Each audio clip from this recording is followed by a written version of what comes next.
All right, so now we need to add a little bit more detail to our corridor here, show you a little bit more features and functions. So what I'm going to do is I'm going to come in here and, like I said, I want to kind of take out this one section.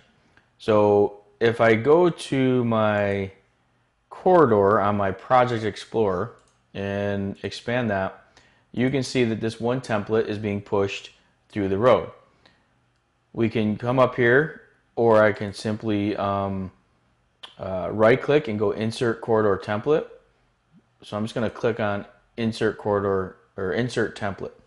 And what it's going to do is it's going to allow us to create a new template to push at a starting point. So it wants to know what the beginning station is of this new template. Well, I want it to be at the return of this curve here, right? So our curve return. So what I'm going to do is I'm going to set the stationing, and I'm going to come over and say I want, sorry, didn't mean to pick that one. I'm just going to select that, highlight that. I'm going to right click here, and I want station at point. And I'm going to right click again, and I'm going to say end snap.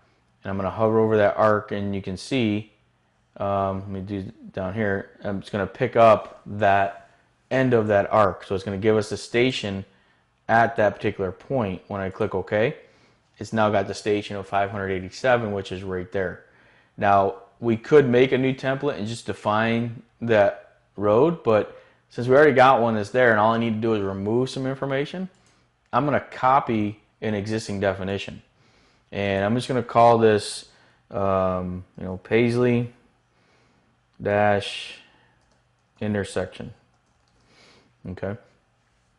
And maybe I'll put, no CG left.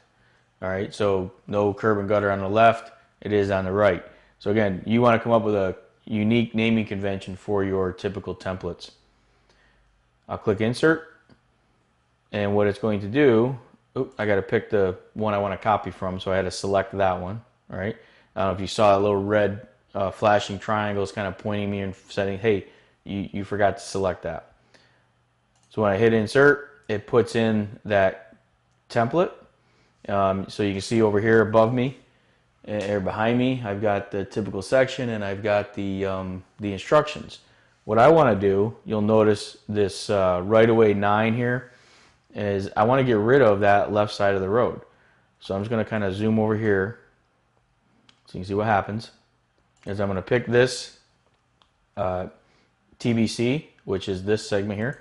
Actually, one of the other things too is if you pick in the view here and select the actual instruction down below. So you can see behind me here, if I pick that bottom one, it's highlighting that in the upper view. All right, so if I click on this one, you can see it's highlighting that one. So what I want to do is I'm going to start here, and I'm just going to start deleting these instructions. So up on the panel over here to the right, or left, I'm going to come in here and I'm going to pick delete instruction. So it deletes that one piece. I can come in here and delete that one. I'm going to delete this GFL one. And basically I'm left with just the edge of pavement running through here. Okay.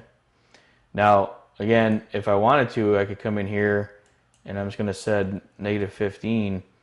And when I hit save, oops, got 2 negatives. Hit save. You can see it stretches that out, and what it's doing is now it's the beginning of that full was over here, and when I made this one 15, it actually tapered that section through there, made that one go out a variable length until it hit that 15, where I'm beginning that new length.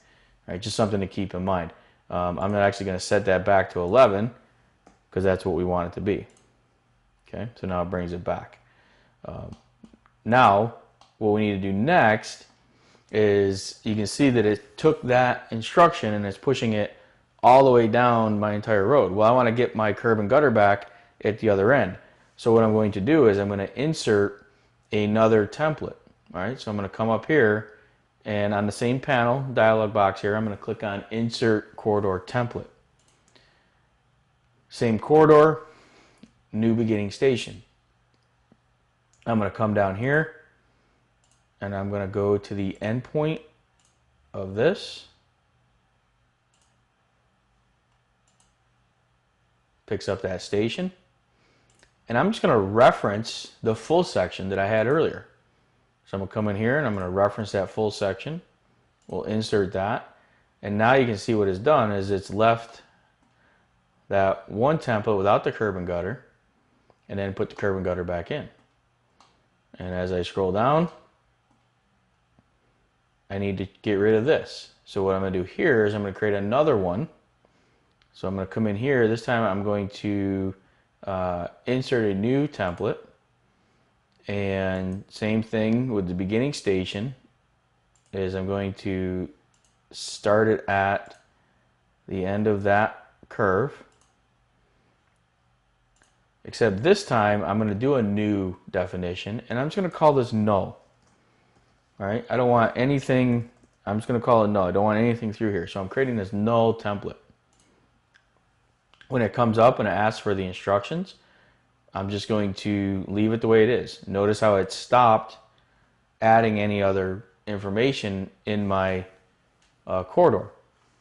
If I go and add another template, insert another template here, I'm going to do the beginning station again. This time I'm going to start over here. So I'm going to start at the end snap of that line. And I'm going to go back and I'm going to reference my full section again. All right, so I'm picking that one up. And now you can see it as that. And I can do the same thing and say, okay, I need to insert one more. So again, I'm just inserting these templates. I want to put it here. I'm going to right click, end snap at the end of this line here.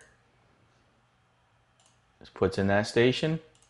And I'm going to reference the null station again. I'm going to insert that one. And now I've just got rid of that. So now I've got my template and my road. You can see where I've taken out the section for the roundabout. Because we're going to have to come back and we're going to have to do that a little bit differently.